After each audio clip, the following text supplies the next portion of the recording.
Negative twice. Excuse me while I put my gloves on. Actually, hang on. There's something I really want to get to before I forget, and it's about the movie. This movie takes place in Chicago, and there is a scene. I love Chicago. I'm in Chicago all the time. There's a scene in this movie where two characters are stuck outside on a rooftop in downtown Chicago on the high floor of a pretty fucking tall-ass downtown Chicago building during a blizzard. And this is obviously a winter movie. And the two characters are no coats or anything and are reacting as if it's just like a brisk, like, I don't know, maybe 40, 50 degrees outside. They're smoking a joint and everything's perfectly fine in winter in Chicago during a blizzard with no coats on the top of a fucking skyscraper. No. That is the most unrealistic thing in this entire film. Yeah. In this entire movie. Yeah. Okay, so we saw Office Christmas Party. Meh. Yeah. I mean, it does have some laughs to it. It does, because it has a talented cast. And this movie never lifts a finger to go beyond mildly passable. Yeah. It never does anything extra at all. It's just, we got a bunch of funny people to be in the movie, so of course there's going to be some laughs in it. But beyond that, nothing extra. Nothing. Just Jason Bateman plays the sarcastic guy. There's a surprise, right? Yeah. T.J. Miller's the party guy. Rob Corddry's Rob Corddry. Kate McKinnon is weird. Olivia Munn's miscast. That's typical. Yeah. So everyone's filling their jobs. There's a couple performances that really do stand out strong in this movie. And it's not that the people who are playing what you're usually used to seeing them play in movies, like Jason Bateman. He's not bad in the movie because he's great at playing that part. T.J. Miller's a guy who I find very funny. But they're just being what... Yeah, they're going through their motions. Yeah, that's exactly what this movie is doing.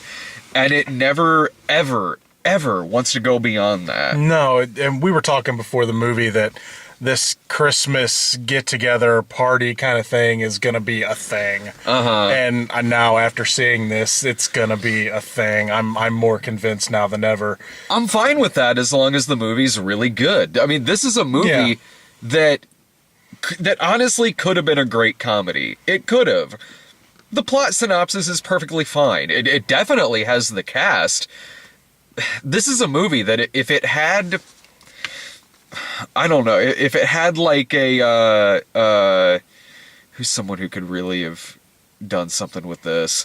I mean, if it had like a Wes Anderson behind it or something like that, I don't know. Wes Anderson's Office Christmas Party. I would actually kind of like to see that, honestly, because there were some slow motion shots in this movie where I was like, oh yeah, I could see someone maybe tackling this, but if it was more risky business, like, if it was a little more something like that, where there's something a little grounded in the film, maybe. I mean, maybe Wes Anderson's a bad example, but I don't know, just someone who could sink their teeth into this film. Yeah, well, this is one of those that I think that they let the actors just kind of do their own thing. Yeah. And of course, I mean, we didn't stay for all of them, but of course there was like bloopers at the end of the movie. Mm-hmm. And I'm guessing there was probably at least one time on there where it was going through 5 or 6, 7 takes where it was someone saying the same line. Uh-huh. Oh, let's try it this way. Let's try it this way, and just trying new things. But you've seen it before. You've seen this movie before. Maybe not the same. Maybe not the same premise, but it's just you get a bunch of talented people, throw it all against the wall.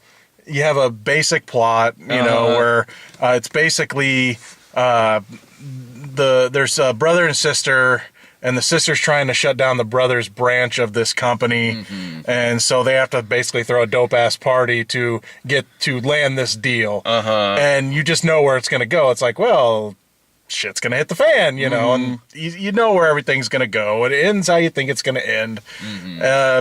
You know who's gonna get together. There is some funny stuff involving office relationships that got a few chuckles. The baby stuff was kind of funny to me.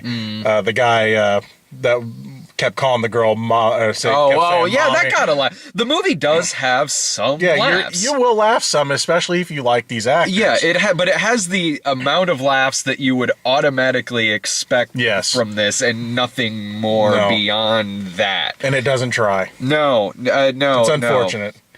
No, it really, really doesn't. I mean, this is the kind of movie where there's just really lazy shit that happens in it. The HR lady farts in the boardroom meeting. Yeah. There's a pimp. Though, can I say something about the farting? I actually thought that was someone in the theater at first. Did you really? Just for a half second. And then, of course, because it just kind of happened, and then nothing happened right after that. I'm like, was that somebody in here? And then of course, Kate McKinnon goes, and then she goes into exposition style, telling me how she farts when she gets nervous. I was like, oh, okay. I don't know why. Maybe I just wasn't into the movie yet. You know, because I never really got there. Once she kind of started, once she laughed and said she farted, like, I didn't think it was anyone in the theater necessarily. There was a decent amount of people in there, but, no, it's got this pimp character who the joke is she's like a young looking party girl who waves around a gun and talks street. There's an Uber driver who's Fortune Feimster in the movie stops dead every time she shows up in this to again talk street. Everyone talks like everyone in this movie. Either they're characters who talk street when you don't expect them to talk street, or they all just, you know, they say cocksucker, motherfucker, dipshit, suck my cock. Every single character like that over and over and over again. And beyond that too, like it's just the kind of jokes you would expect out of this. It's the kind of movie that, I don't know if it's the case with this, but it's the kind of thing that you usually get when you have a script or a sketch or something that's written by like a liberal arts major who's never had a bad day in their life and they consider themselves to be a satirist. Like, that's kind of what you'll probably get here. But again, I mean, it has a solid cast, so every once in a while it would get something out of me. But the strongest people in the movie are Jennifer Aniston, who I thought was great in the film. Well, you know, anytime she's allowed to play bitch, it's fun. I mean, any movie she's allowed to be mean, just because she's always had that nice girl delivery. So getting to hear that nice girl delivery turn really mean is fun. So yeah, she was great in this. The scene with the little girl, that was great. I laughed out loud at that. I think that might have been my favorite part of the movie. And I guess we'll spoil it, right? Why not? Is there really anything to spoil in this? Not really. She's in the airport and she's really mad because all her flights are getting canceled and everything. And she gets back to her seat and her Cinnabon is gone. And I've never had one, but I've heard they're fucking amazing. Delicious. Yeah, so, I would have done the same thing. She was pretty pissed, and there's a little girl sitting across from her saying, or she asked the little girl, "Did you eat my Cinnabon?" And the girl's like, you know, got frosting all over her face. You know. So Jennifer Aniston, the joke is basically she calls Santa and tells her to forget the girl and forget Christmas, and the girl's reaction just was this dead stare of, I believe this woman. You know? Yeah, that was a funny scene. That was a funny scene. You got Courtney B. Vance playing very much against type in the movie, and he starts out as kind of a Courtney B. Vance kind of character, but you've seen it in the trailer. Like, he eventually like gets coked out of his mind in this, and he has some funny stuff in there because it's fun, especially coming off of American Crime Story. It's fun to see him coked out of his head and like injuring himself and shit. I know who I was thinking of who could actually make something out of this and make it feel good. I was struggling to come up with earlier, and I was thinking it in the theater, and then when we were reviewing it, I'm like, I'm losing the name of it escaped my head. Mike Judge. Could have really done something with this. Yeah. I think he would have fleshed out the characters just a little more. Oh yeah, because the characters in this movie are, when they're not the usual type of characters that you see from like Jason Bateman or T.J. Miller or people like that, they're sketch characters. You know, there's the dweeby guy who tells everyone he has a girlfriend, but he really doesn't, so he gets a prostitute. The prostitute shows up and just gives everybody hand jobs. And Kate McKinnon is just... Kate McKinnon. Yeah, and either you like that or you don't, but like, I've now seen her in 3 movies where she's doing the exact same goddamn fucking thing. Kind of that deadpan delivery. Which is... odd delivery, maybe. I guess you want an odd deadpan. I don't even know what to call it. I don't either, other than it works in sketches. Yeah. In sketches, it totally works. But not for a whole movie. For a full-length movie, and this is the 3rd thing that I've seen with her as kind of a major character in, and it's the same thing, where she's kind of doing a character that you would expect to see in probably a pretty funny sketch. Yeah. But in a full-length movie, and I'm seeing this, what's going through my head is this person a robot? And someone spilled a drink on their circuits and they're malfunctioning? Like, it's odd and weird, and like, you know what, a lot of people like it when she does that in movies, but it hasn't landed for me yet. But when I see her in sketches, she's very funny. Yeah. Because stuff like this works in a sketch. Yeah. And in this, and look, I know people play similar characters in comedies all the time. I mean, Jason Bateman, it's different when it's a character you like. Yeah. It is. Then you don't kind of mind seeing it again. But with Jason Bateman, though, regardless of the fact that Jason Bateman has played a similar kind of smarmy, sarcastic character like this, that feels like a person that would exist in real life. Right. Well, with Jason Bateman, though, you've seen range from him. Totally. So when you've seen range from an actor like Jason Bateman, like The Gift. Yeah, like The Gift was what I was going to allude to. You've seen that range. You can allow them to go back to the wheelhouse. Go back to that sarcastic character. That Spelling Bee movie, was it Bad Words? I love that movie. That was a really damn good movie. And he's basically kind of the same sarcastic kind of character. He is, but a lot darker in that. Yeah. Like, it's a much darker, more heavily R-rated version. I don't mean he was that bad, like, mean, but he was just that sarcastic. I'm the sarcastic one, But in a much more vulgar movie. Not that, I mean, this movie's vulgar too, but Jason Bateman is definitely the straight man in this movie. But he is a lot. I'm just saying, though, if you say, he can go back to that because he's done other things, but then you got someone like Kate McKinnon who hasn't done anything else yet. Well, maybe she hasn't, I just haven't seen it. But I know the same, I've seen the same movies you've seen her in this year. Yeah, but I mean, I don't know if maybe she's popped up and what I'm saying is some other stuff. Is that, I haven't seen anything else other than Saturday Night Live and then what she's been in this year that I can think of. She got more laughs out of me out of this than in Masterminds and Ghostbusters. Yeah. Well, the idiot in me enjoyed Masterminds, but she was definitely, I thought she was okay. She played that little bit part of hers okay. Yeah. I thought the clothing the clothing store fight was kind of funny, but she did not help to really carry that movie either. Ghostbusters, I sat there like, I don't know what your deal is. Like, what is happening? Why are you this nuts? Yeah, honestly, like I need just a little more context for the nuttiness. A little, fucking slightly. Yeah, I look forward to seeing her, if it happens, seeing her do something different. Because I'd like to see her do something different. No, I would too. And if that happens, and then you can go back to She clearly has talent. She definitely has talent. If I saw the character that she played in this movie in a 5-minute sketch where she's God, I mean, a sketch TV writer could write a sketch with this character in their sleep.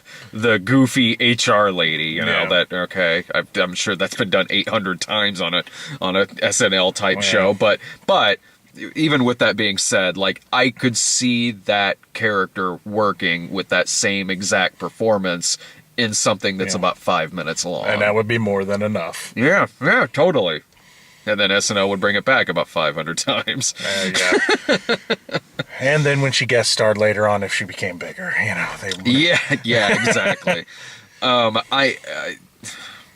I don't know what else to say about the movie. There's nothing to say. It's gonna be this. It's gonna be the typical. If you saw what was the Seth Rogen movie from last year, The Night Before? Right? Dave and Brian liked that one a lot. You know, I thought that movie was okay for what it was. I mean, of course, Seth Rogen gets high. All the, you know, it's all the same tropes and everything. But if you've seen something like that and enjoy it, you probably enjoy this. You're not going to get anything special out of this. I didn't get anything special out of that one. I thought it was okay, and I didn't get really anything special out of this one either. I wanted it to be better. Yeah. I wouldn't go to the theater to see it. No, this is a movie that I laughed enough for me to say it would be worth a rental. Yeah. Or a Netflix watch or something like that. That's about it. There's no reason to see it in the theater, and if you pay theater prices to go see this because you like the people in it, you're gonna be disappointed. You're not gonna hate it. It's not terrible. No, it's not like Medea Christmas Party. No, it's not. No, it's not that. And it's. I like this way better than I liked Masterminds. Yeah. But like, but no, there's really gonna be nothing extra here for you to say like, boy, that was really worth the $12 I paid to go see this. Not at all. Really. So. Yeah, that's Office Christmas Party. You got anything else? I don't think I got anything for this. Yeah. Don't waste your time. Theater, rent it. It'll be out on DVD soon, I'm sure. There's so much more. There's so many better party movies that you can see, like shenanigans movies, because I do generally like shenanigans movies where they're gonna do whatever the fuck they want. There's absolutely no legal repercussions whatsoever, and there's not in this film. No. This movie ends with like a drunk driving chase with a crash that knocks out the internet in Chicago, and he just walks out of the hospital the next day like, oh well, nothing happened. You go about your day, you like, and you know what? That's fine. Like shenanigans movies can be fucking hilarious, but there's better ones you could be watching. You could be watching you could be watching Weird Science, Revenge of the Nerds, which I mean the whole some of the plot of this movie is kind of like in Revenge of the Nerds when they threw the party to impress the lamb to impress Bernie Casey. Watch, I put in Risky Business. Yeah. Like, there's so much better movies, like party movies than this, that do something other than, wouldn't it be funny if people are doing a bunch of debauchery on camera and we have funny people in it, so that's sure to make gold. It doesn't. Like, this is a movie where the party itself goes from 0 to 50 in like 10 minutes. Well, thank you, Snowblower Cocaine.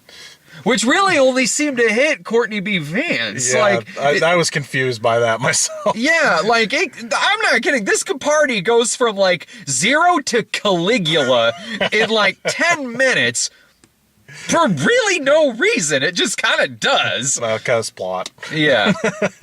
Oh, I will say I did enjoy it better than Sisters. I don't even want to get started on that movie. Yeah, that I would definitely recommend this one over that one. Yeah, this movie, it knows when to quit. It knows to keep it under 2 hours. Yeah. It knows when to quit, and also there's way less of the Line-O-Rama bullshit in this. Yeah. There's way less of that bullshit. So I'm like, well, okay, it didn't overstay its welcome. Yeah. I'll give it that. So yeah, there's better, there's worse. This is middle of the road. Mm-hmm. You know, take it for what it is. Yeah. You know, but like we said, I don't waste your money at the theater. No. Just trust us. Don't. Free on Netflix, great. Rental, okay. Sure. Yeah, why not? Theater, you'll be wanting your money back. Oh, I don't know about that. I think I don't know if you'll be like, I demand my money back. I'm not saying they're gonna give it to you, but you just be like, why did I spend money on this again? Yeah, we got Nocturnal Animals coming up next. You probably already noticed because it'll be the video of this. See it.